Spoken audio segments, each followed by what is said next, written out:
Je suis Joanne Sonnard et l'émission qui suit est mon projet d'accès. Bon visionnement.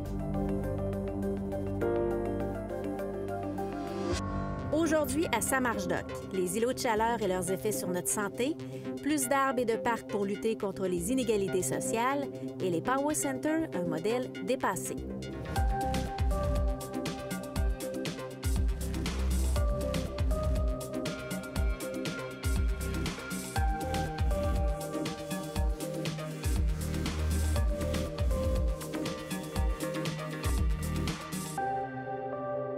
Bienvenue à Samarche-Doc. La saison estivale est à nos portes et ça fait le bonheur de bien des gens. Mais son retour signifie également la réapparition des îlots de chaleur. Nous sommes actuellement en basse-ville de Québec, en plein cœur d'un de ces îlots. Mais qu'est-ce que c'est un îlot de chaleur? D'abord, c'est la température au sol qui nous permet de les identifier.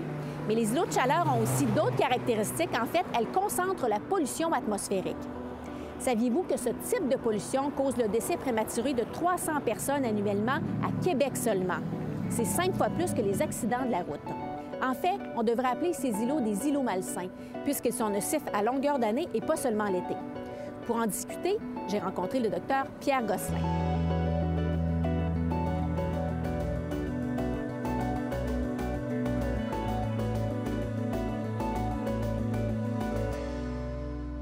Bonjour, Dr Gosselin. Bonjour.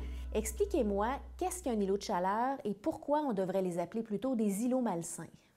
Un îlot de chaleur, c'est un phénomène qui se fait à deux niveaux. Il y a un premier niveau entre la campagne puis la ville, dans le fond, où il y a une différence qu'on constate partout d'à peu près 2 degrés en moyenne.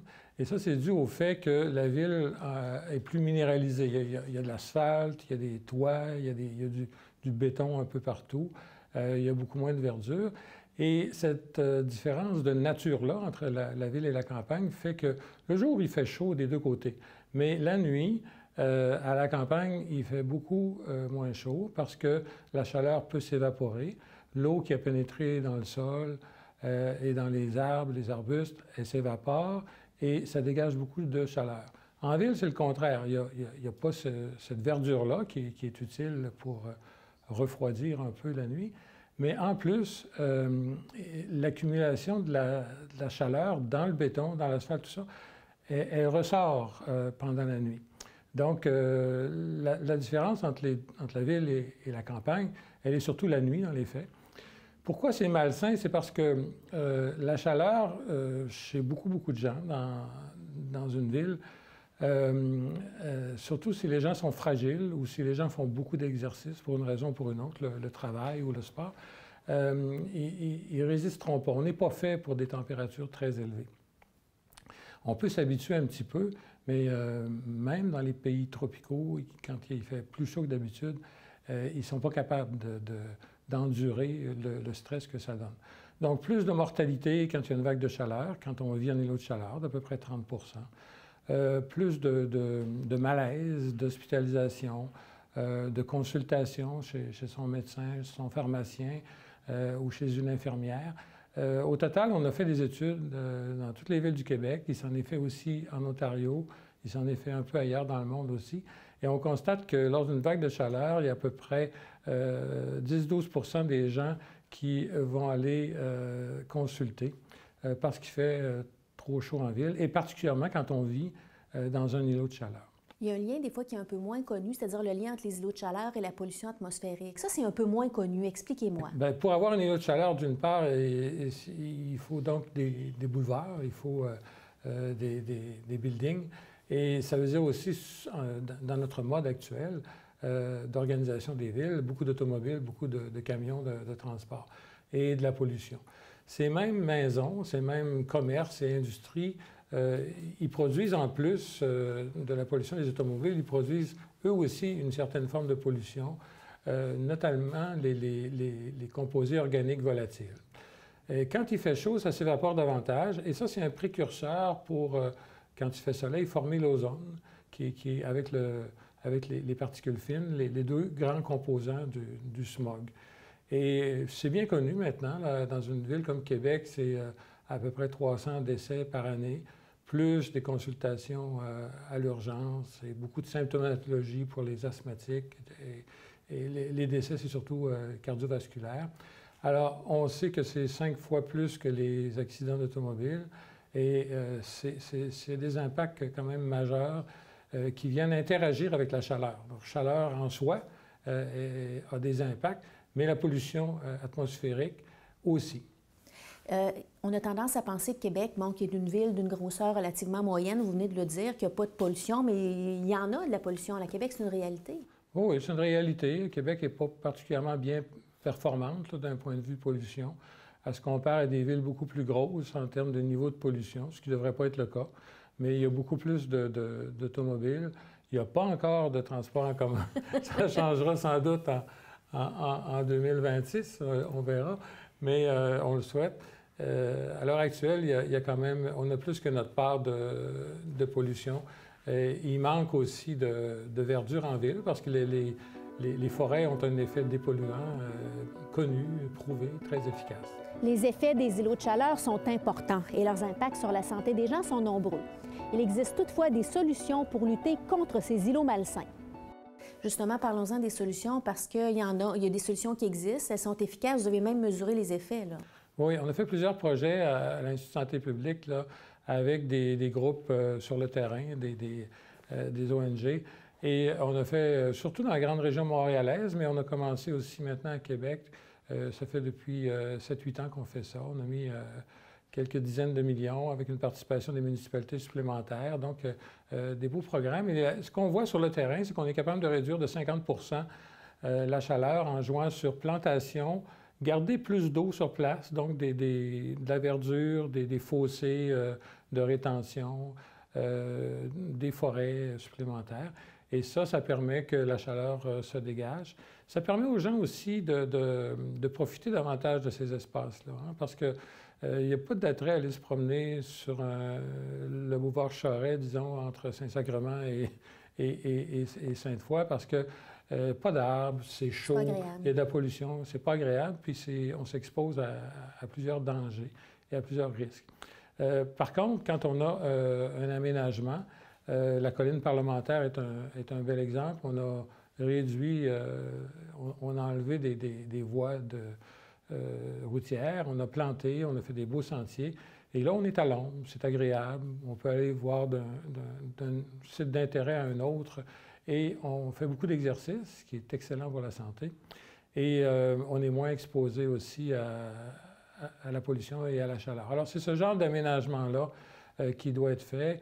À petite échelle, c'est très important aussi de le faire que les trajets normaux pour les gens, d'aller au centre commercial, d'aller à l'épicerie, ou pour les enfants d'aller à l'école, soient quand même intéressants, soient arborés, et qu'il y a des parcs de temps en temps, qu'il y a des bancs pour les personnes âgées, des toilettes publiques. Alors, pensez la ville pour le monde qui reste là, plutôt que de penser la ville pour les VUS qui viennent d'ailleurs. D'avoir des arbres dans une ville, les gens se sentent 5 à 6 à 7 ans plus jeunes parce qu'ils bougent, dans le fond, parce qu'ils sont dehors et ils aiment ça.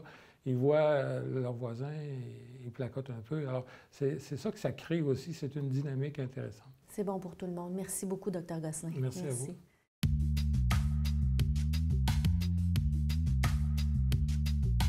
Moi, je voudrais savoir si les médecins ils vont prescrire, à un moment donné, à la place de prescrire des médicaments puis des exercices, avoir des arbres à la place. Bien, en fait, avec les revenus que les médecins ont, ils pourraient donner des arbres peut-être à leurs patients.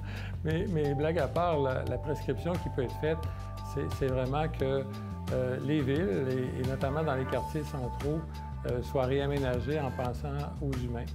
Et donc, ça veut dire beaucoup de verdissement. Il en manque dans tous les quartiers centraux de toutes les villes. Et que ça soit réaménagé aussi pour qu'on puisse faire d'exercice et que ça soit agréable de se promener. Alors, les arbres, les petits oiseaux, bientôt l'amour, finalement, si on en met assez.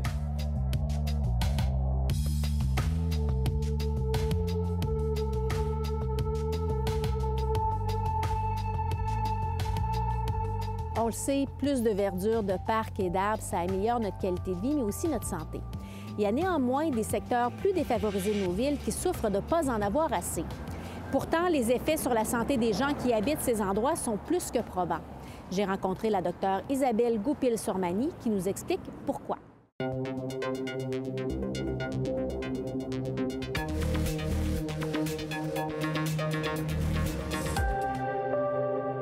Bonjour, docteur Goupil-Sormani. Bonjour, Isabelle.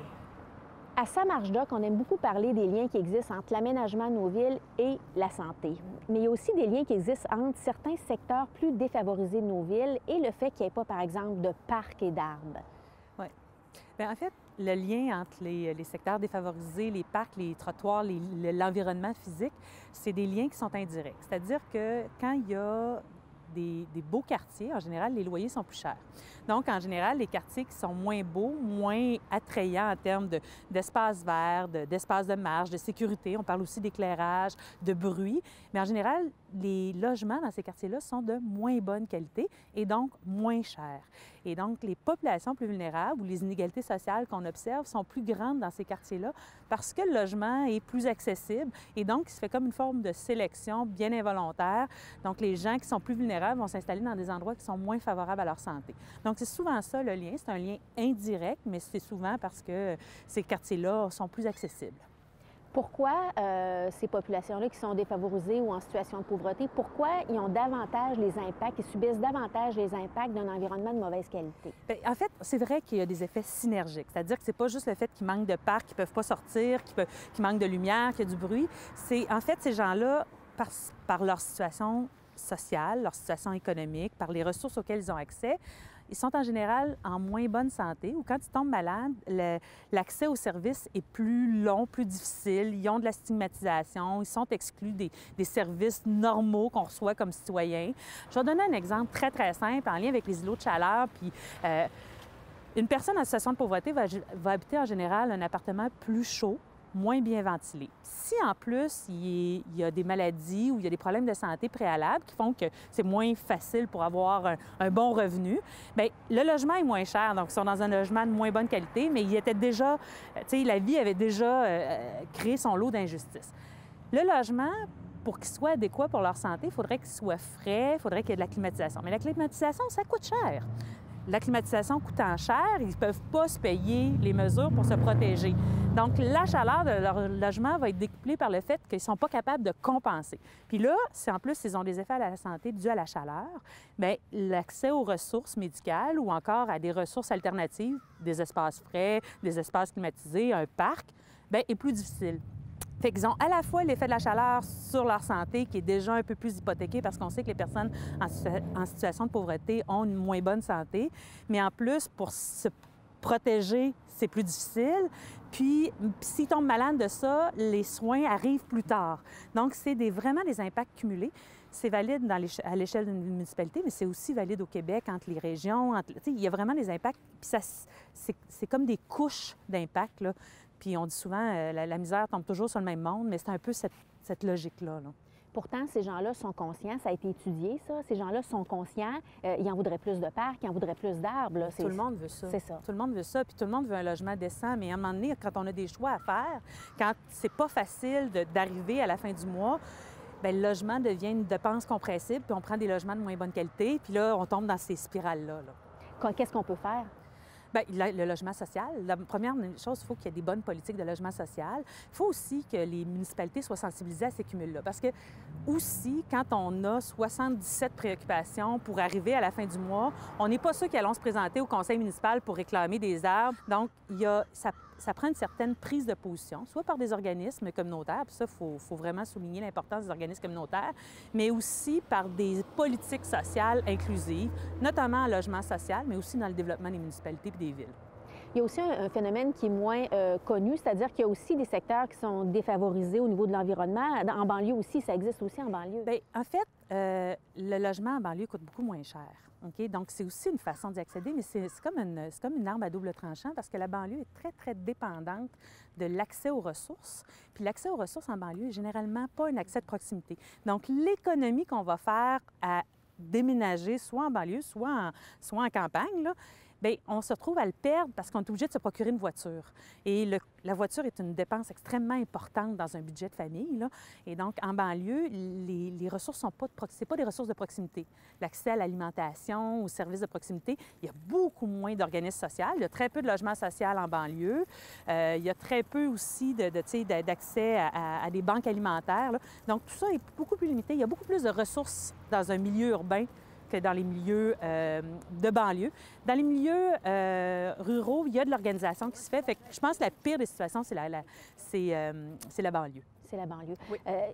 Qu'est-ce qu'on peut faire dans les prochaines années? Est-ce que vous parlez de logement social? Est-ce qu'il y a d'autres choses qu'on peut faire, plus de prise de conscience dans les municipalités? Parce qu'il y en a des solutions, là. Bien, il y a des solutions, comme j'ai dit, le logement social, l'organisation sociale, le développement des communautés. Mais il faut d'abord et avant tout prendre conscience que l'environnement, c'est compliqué. Ça, je pense que vous l'avez très bien montré dans l'émission, mais que les solutions sont aussi dans d'autres stresseurs environnementaux. Là, on est sur le bord d'une route, ça circule, mais le bruit est très important sur la santé, la qualité de l'air, les espaces, la sécurité. Quand on parle de stresseurs environnementaux, on va parler aussi du sentiment de sécurité, de l'accessibilité aux ressources. Donc là, on peut travailler sur plusieurs objets, là. Ça va de la personne, où est-ce qu'elle loge, un revenu minimum garanti, ça c'est quand même une solution universelle, là. Si les gens ont moins de misère à boucler la boucle à la fin du mois, bien, ils ont plus de temps pour, tu sais, ils vont avoir un des meilleurs logements, puis deux, ils ont plus de temps pour militer pour un environnement de qualité. Là, c'est des boucles. Donc, on peut aller dans du très, très macro, le revenu minimum garanti, mais on n'est pas nécessairement rendu là comme société. Le logement social, mais aussi des services de proximité, des services solidaires. On peut aussi travailler sur des stresseurs. Moi, je pense, personnellement, nous, à la Direction de santé publique, on travaille sur la qualité de l'air, mais le bruit, c'est une préoccupation, puis c'est un stresseur important. On peut travailler sur les îlots de chaleur, on peut travailler sur toutes sortes de déterminants pour réduire le poids des stresseurs qui ont un impact sur la santé des populations et des personnes qui sont aussi vulnérables, mais aussi des enfants, des personnes âgées. La vulnérabilité, c'est pas juste une vulnérabilité économique, là, ça peut être une vulnérabilité sous plusieurs angles, là, comme je dis, l'enfant, la personne âgée. Puis en plus, ça améliore la qualité de tout le monde. Merci beaucoup, Dr. Gopé-Sormani. Merci.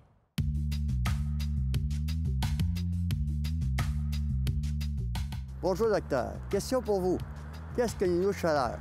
Voulez-vous m'expliquer? En fait, qu'est-ce qu'on fait avec l'îlot de chaleur? Il m'en montrait un. Qu'est-ce qu'on peut faire pour corriger l'îlot de chaleur? On voit le boulevard Marie de l'Incarnation. C'est un bel exemple d'îlot de chaleur en milieu urbain. Une voie très, très large, hein? Il y a 4 à 6 voitures de large. C'est une surface très, très foncée qui capte les rayons de soleil, qui capte la chaleur. On a très peu d'arbres pour rafraîchir l'espace urbain. Je ne peux pas parler à ce temps-ci de l'année des effets de vent, mais on est contraire aux vents qui sont est-ouest à Québec. Et on est donc dans un espace qui va capter la chaleur et qui va la conserver. Un îlot de chaleur urbain, c'est quand il y a une différence de température entre ce qui est mesuré à l'aéroport de Québec, par exemple, et ici. Là, ici, on a toutes les conditions requises pour en créer un. Puis on a des stationnements aussi, donc plein de surfaces qui vont capter la chaleur et qui vont la conserver.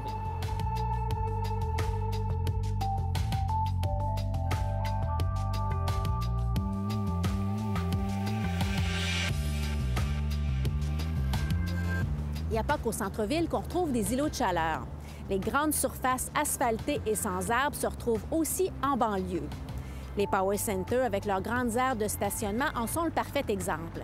Souvent situés en périphérie des centres-villes, ils ont été construits pour répondre aux besoins des automobilistes. Mais est-ce que le modèle des Power Centers est dépassé? J'ai posé la question à Alexandre Turgeon du Conseil régional de l'environnement de la capitale nationale.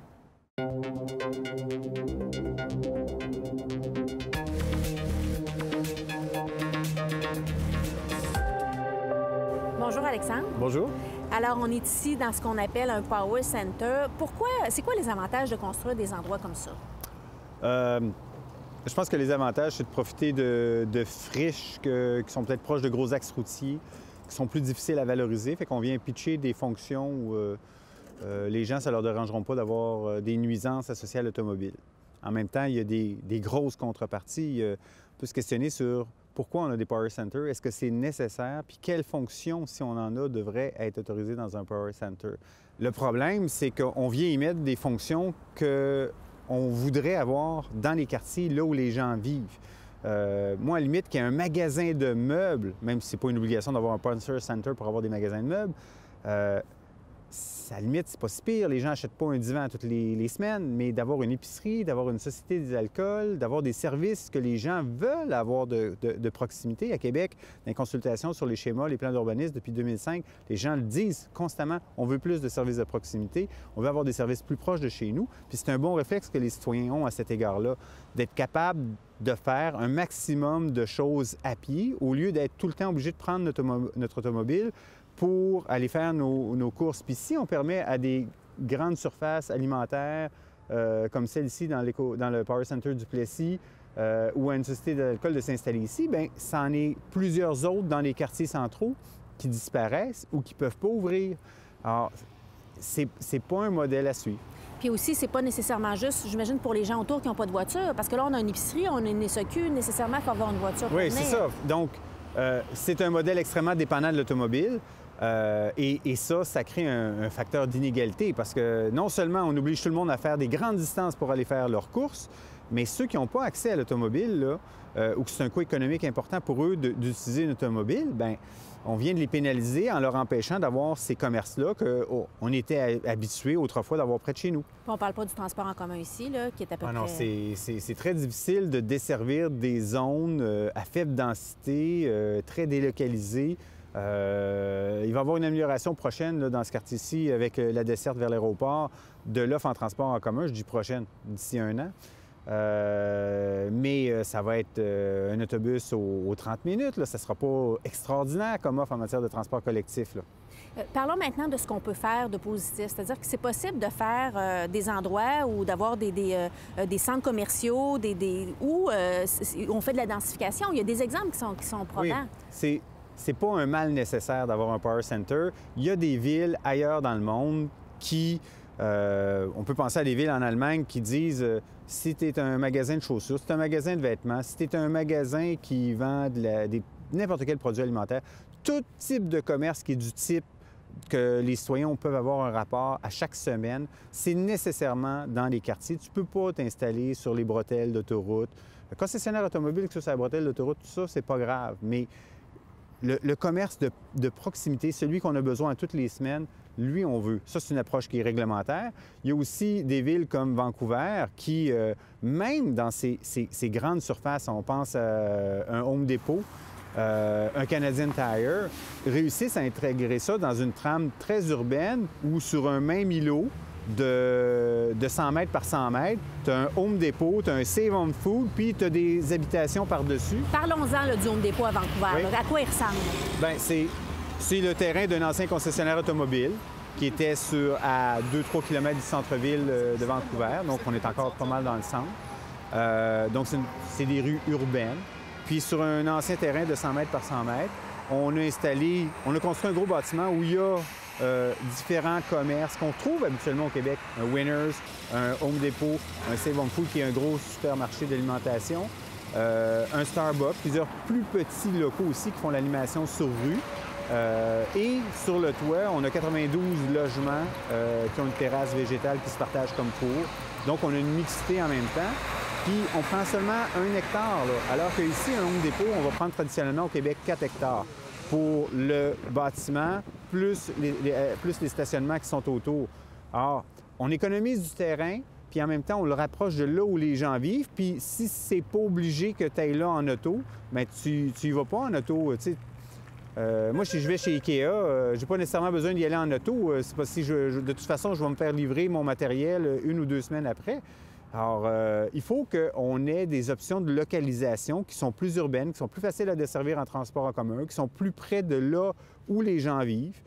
À la limite, certains commerces d'exception où les gens vont peu souvent, on peut les tolérer près des bretelles autoroutières, mais autrement, là, il y a d'autres façons de faire. Puis ça, c'est pas une nécessité d'avoir ce type d'environnement-là. Il faut que les villes soient plus coercitives sur on veut les commerces de proximité, bien c'est là qu'on va favoriser leur localisation d'un point de vue zonage, d'un point de vue fiscal, puis on va faire en sorte de rendre ça difficile, voire impossible. Parce qu'en plus, sur le plan fiscalité, ici, il y a des problèmes.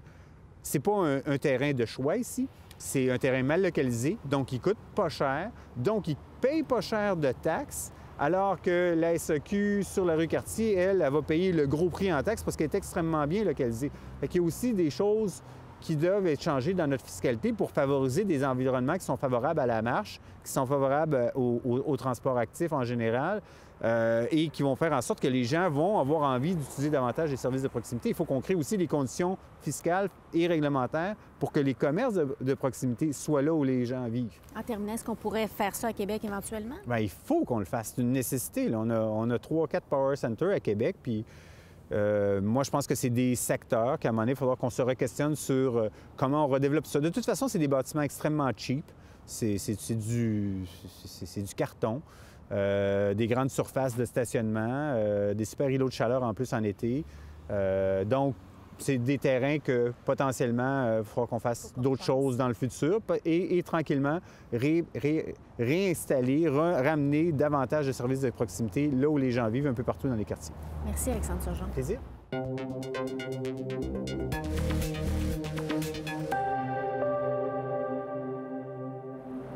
Les îlots de chaleur, comme celui où je me trouve actuellement, ne sont pas bienvenus dans nos villes.